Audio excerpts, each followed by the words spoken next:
nous arrivons dans un restaurant qui s'appelle la Serra, petite terrasse, et nous faisons face aux deux associés. Bonjour messieurs. Bonjour, bienvenue. Bonjour. Pouvez-vous m'expliquer quel est ce lieu? Alors déjà, bienvenue à la Serra. Donc c'est un restaurant italien qu'on vient juste d'ouvrir il y a un mois avec c'est Cédric. vraiment une semaine Ouais, c'est ça, en gros une semaine. Alors, une semaine Ouais, c'est ça. Le temps passe vite. Et donc voilà, donc je vous présente les lieux. On essaie de faire comment expliquer ça, un restaurant un peu intimiste, avec une décoration un peu décalée et surtout de la bonne nourriture et des bons cocktails. Alors la nourriture, c'est italien ici. C'est italien et français. C'est une genre de fusion en fait. On utilise des produits français et des produits italiens. Et on a pris des recettes de base qui sont italiennes, donc des pâtes et de la pizza qui est traditionnelle. Mais avec une petite touche française, on a essayé de rajouter un petit coup de peps à la française à chacun des plats en fait. Nous arrivons dans un petit endroit cosy. Alors Cédric, à quoi correspond cet endroit? Bienvenue ici. Bienvenue ici, c'est le coin cocktail en fait. Ici, on propose donc une sélection de cocktails signature qu'on a développé avec notre barman. Donc ça peut servir de salon d'attente pour boire un petit coup avant d'aller manger, mais aussi pour les after-work qu'on propose tous les jours de 17h à 20h.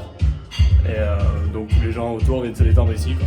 Et surtout voilà, on a essayé de faire quelque chose très très cosy en fait. Vous avez vu les tapis au sol, le canapé comme à la maison. Voilà, une acoustique sympa pour écouter de la bonne musique. Nous on est très très funky, on aime la funk, on aime pas dans l'électro machin. Donc voilà, on peut fermer les rideaux le soir et voilà, on est dans un petit cocon en fait, tout simplement. Là on est devant la cuisine, on est devant un four à bois ou je me trompe?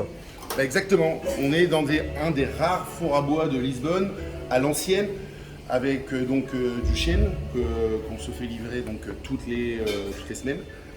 Et notre pizzaiolo Dylan qui est là en train de travailler.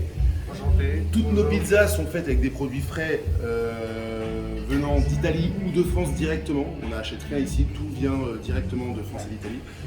Il y a un savoir-faire évidemment parce qu'un four comme ça, c'est compliqué à gérer, les températures, il n'y a pas de thermostat.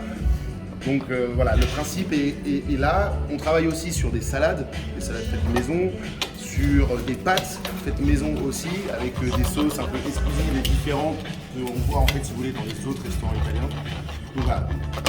Concernant la nourriture, on est sur quelque chose de classique, mais en même temps avec des petits coups de twist à droite et à gauche sur les plats en fait. Par exemple, là vous pouvez voir, on fait une margarita classique, mais on rajoute un pesto maison dessus. Normalement, on ne voit pas ça ailleurs. C'est une feuille de basilic, c'est tout. Et là, voilà, ils rajoutent ça et ça rajoute un peu de charme et surtout du goût.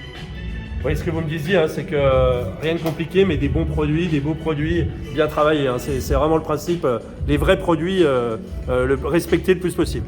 C'est la base de tout, c'est-à-dire que quand on fait des choses simples comme des pizzas ou des pâtes, on doit mettre des produits de haute qualité. C'est des produits frais et de haute qualité. Il n'y a que ça en fait qui va faire qu'on va élever en fait la pizza ou la pâte ou la salade. Voilà, tout simplement. Et là donc on est enfin dans un endroit conventionnel, dans une salle de restaurant tout simplement. C'est vrai, là c'est un peu plus conventionnel que le reste du resto. Donc on est resté sur un truc plus classique. Bon, pop malgré tout, on a quand même apporté des touches perso, on voit notre pâte. Tout ce qui est ici, c'est donc tout ce qui est partie restaurant, etc. Mais ça se transforme aussi on propose plusieurs événements. Donc tous les vendredis, le samedi, on essaie de faire différents événements et on réagence la salle en fonction en fait. Par exemple, la dernière fois, on a fait venir des tatoueurs, on essaie de faire venir des artistes, des DJ. Donc on agence la salle en fonction. C'est un peu modulable. Et pendant qu'on y est, parlons des horaires d'ouverture, de l'adresse, enfin le b.a.-ba pour venir déguster une pizza ici. Alors pour le b.a.-ba, on est donc ouvert du mardi au dimanche midi. On ferme le dimanche soir et le lundi toute la journée. Les événements, ils sont tout en fin de semaine. Le jeudi soir, on propose une Ladies Night, donc avec des cocktails gratuits pour les filles. Le vendredi soir, on fait un after work un peu plus développé que le reste de la semaine. On fait venir un DJ, on essaye de proposer différentes activités. Et le samedi midi, on fait un brunch, un bottomless brunch à la londonienne, qu'on va lancer ce samedi-là, donc le 25 mars. Et pour 37 €, c'est un forfait qui inclut tout illimité. Donc nourriture illimitée, on a une sélection de boissons, sangria, bière, des cocktails, tout illimité pour 37 € avec des activités, un DJ, tatoueur, dans la même vibe que l'afterwork du vendredi soir, avec différentes activités et plein de choses à proposer. Il manque juste un petit truc, c'est quand même l'adresse. L'adresse, alors on est au 2 Rua Fradeso da Silveira, à Alcantara, juste à côté de la coupe. Oui, juste à côté de la couve du nouvel hôpital. Et de LX. Et de LX Factory. Voilà, on est vraiment à 50 mètres de LX Factory, donc à pied c'est vraiment 30 secondes. Et donc si vous passez par LX Factory, passez nous voir, et si vous n'allez pas à LX Factory, passez nous voir aussi. Merci beaucoup messieurs et bon courage pour cette aventure. Je vous remercie. Merci à toi. La French Radio. Portugal.